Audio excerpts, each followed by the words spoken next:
South ব্রঙ্কসে নির্বাচনী সমাবেশে অংশ নিয়েছেন সাবেক প্রেসিডেন্ট ডোনাল্ড ট্রাম্প। এ বিষয়ে সবশেষ তথ্য নিয়ে আমাদের সাথে যোগ দিয়েছেন সহকর্মী এসাঞ্চল। আসিফ, সাউথ ব্রঙ্কসের এই এলাকাটি ডেমোক্রেটিক অধ্যুষিত এলাকা হিসেবে পরিচিত, এটিকে ডিপ ব্লু স্টেট হিসেবে পরিচিত।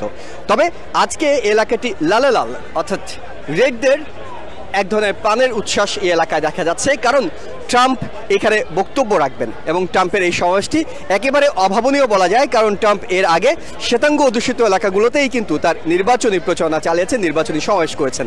কিন্তু এমন একটি এলাকাকে তিনি বেছে নিলেন যেখানে 1984 সালের আগে কখনোই রিপাবলিকান কোনো প্রেসিডেন্ট প্রার্থী জয়লাভ করেননি, এবং শুধুমাত্র 1984 সালের পর গত 30 বছর ধরে জয়লাভ করেনি তা নয়, সবশেষ গত নির্বাচনের ফলাফল যদি দেখা যায় তবে সেখানে দেখা যায় ট্রাম্প মাত্র 2020 সালে 16% ভোট পেয়েছিলেন এই এলাকায় এবং জো বাইডেন পেয়েছিলেন 83.5% ভোট। এবং এর আগে নির্বাচনের কথা যদি বলি, 2012 সালে বারাক ওবামা এখানে একেবারে 91% বেশি ভোট পেয়েছিলেন।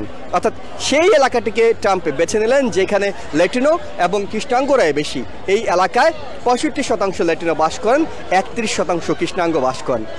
এটির মাধ্যমে আসলে মূলত রাজনৈতিক বিশ্লেষকরা মনে করছেন যে ট্রাম্প একটি বার্তা দিতে চান, তিনি শুধুমাত্র শ্বেতাঙ্গদের নেতা নয়, সব জাত সব বর্ণের নেতা হয়ে ওঠার চেষ্টা করছেন।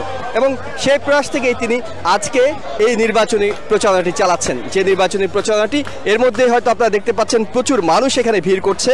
তারা দুপুর থেকেই 2টার পর থেকেই ট্রাম্পের লাল টুপি লাল টি শার্ট পরে তারা এখানে আসতে শুরু করছেন এবং তারা আসছেন মূলত এখানে ট্রাম্প কি বলেন, তাদের উদ্দেশ্যে কি বার্তা দেন সেটি শোনার জন্য।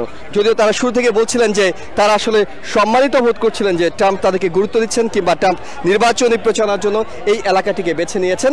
এবং এই এলাকাটি বেছে নেওয়ার কারণে স্থানীয়দের মধ্যে হয়তো অনেক বেশি প্রভাব পড়বে এমনটা নয়, তবে অনেকেই আছেন যারা দিনের পর দিন ধরে হয়তো ডেমোক্রেটিক সমর্থক ছিলেন, তাদের ভাবনার মধ্যে নতুন করে তিনি চিন্তার খোরাক জাগাবেন এবং খোরাক জাগাবেন বলেই এখানে এই পার্কের বাইরে অর্থাৎ ডেমোক্রেটিক সমর্থক যারা আছেন তারাও কিন্তু সমাবেশ করছেন। তারা বলছেন ট্রাম্পকে তারা স্বাগত জানাতে পারছেন না, কারণ ট্রাম্প যখন প্রেসিডেন্ট ছিলেন তখন তার কিছু ভুল সিদ্ধান্তের কারণে এই সাউথ ব্রঙ্কসে 7,000-এর বেশি মানুষ মারা গিয়েছিলেন করোনার সময়। এবং এই কারণে তারা বলছেন যে আজকে সমাজ শুরু করার আগে ট্রাম্পের উচিত অন্তত সে মানুষগুলোর কাছে ক্ষমা চেয়ে নেওয়া, স্থানীয় মানুষদের কাছে ক্ষমা চেয়ে নেওয়া। এবং এই যে কট্টোনা পার্ক, যেখানে সমাবেশটির জন্য তিনি বেছে নিয়েছেন, 272 একরের একটি পার্ক, এখানে ধারণা করা হচ্ছে কয়েক হাজার মানুষ আজকে সমাবেশে যোগ দেবেন। যদিও নিউ ইয়র্ক পোস্ট বলছে যে এখানকার ধারণ ক্ষমতা 3,500 লোক, কিন্তু পার্কের আশপাশেও প্রচুর লোক ছড়িয়ে পড়ছেন। তারা ট্রাম্পের বক্তব্য শুনতে এসেছেন, শুধুমাত্র সাউথ ব্রঙ্কস থেকে এসেছেন এমনটি নয়, আশপাশের অন্যান্য বড় থেকে এসেছেন, নিউ ইয়র্ক স্টেট থেকে এসেছেন।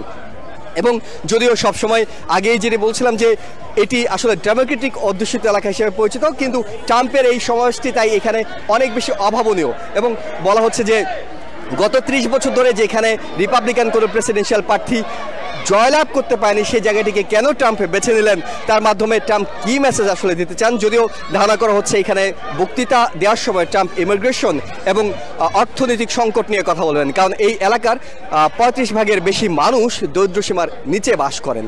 তাই তারা আসলে ট্রাম্প কি বলেন সেটি শুনতে চাইছেন। এবং এই এলাকাটি হলো এমন একটি এলাকার বেছে নিয়েছেন যার এক ব্লক পরেই কিন্তু ডেমোক্রেটিক হাউস রিপ্রেজেন্টেটিভ আলেকজান্দ্রিয়া অকাসিয়া-কোর্টেজের এলাকা, তার এলাকার ঠিক পাশেই ট্রাম্প এই সমাবেশটি করছেন। এবং এই সমাবেশে প্রচুর মানুষ আসছেন, ধারণা করা হচ্ছে 10-15 হাজারের বেশি মানুষ আজকে সমাবেশে যোগ দেবেন। এবং এটা যেহেতু ডেমোক্রেটিক এরিয়া, তাই এটা হয়তো ট্রাম্পের সবচেয়ে বড় নির্বাচনী শোডাউনের জায়গা হবে না, কিন্তু এখানে যে মানুষগুলো আসছেন তারা কিন্তু সবাই যে আসলে রিপাবলিকান দলের সমর্থক তা কিন্তু নয়, আবার সবাই অনেক ডেমোক্রেটিক দলের সমর্থকরাও এখানে আসছেন যে ট্রাম্প কি বলেন সেটি শোনার জন্য এবং আগামী প্রেসিডেন্সিয়াল নির্বাচনে যে প্রার্থী, রিপাবলিকান দলের প্রার্থী, তাকে সামনে থেকে দেখার জন্য। এবং প্রচুর নিরাপত্তা ব্যবস্থা আমরা দেখতে পেয়েছি আশপাশের এলাকাতে।